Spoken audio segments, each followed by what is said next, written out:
Баршаңызға қайырлы күн. Бүгін сіздермен асқабақтан жеңіл әрі иммунитет көтеретін асқазанға өте пайдалы сорпа дайындаймыз. Мен сіздермен өз каналымда пайдалы рецепттермен бөлісетін боламын. Сол себепті менің каналыма жазылуды ұмытпаңыз және лайк басып комментарий жазыңыз. Ол үшін бізге асқабақ, пияз, сүт қажет. Ең алдымен асқабақтың сыртын жуып, қабығынан тазалап аламыз. Сырты ашылған асқабақтарды бөліктерге бөліп, дәл видеодағыдай тураймыз. Пиязды да кішкене бөліктерге бөліп, майда етіп турап дайындаймыз.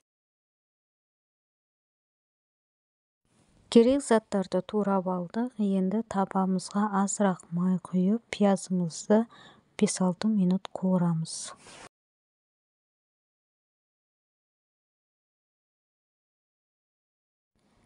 Пиязды жақсылап қуырып алған соң, үстінен туралған асқабақтарымызды салып, араластырып, бір шама қуырып болған соң, үстінен азырақ су құйып, бетін жауып, жарты сағат демдеп қоямыз.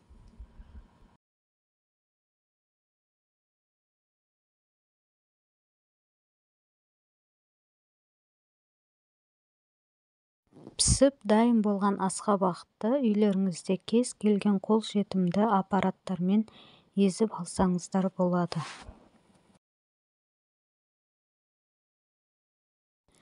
Дайын болған массаны табаға салып,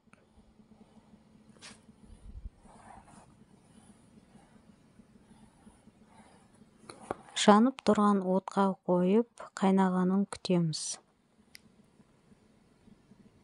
Қайнаған соң үстіне 1 стакан сүтімізді құйып, жақсылап араластырып, 5-6 минут қайнатамыз.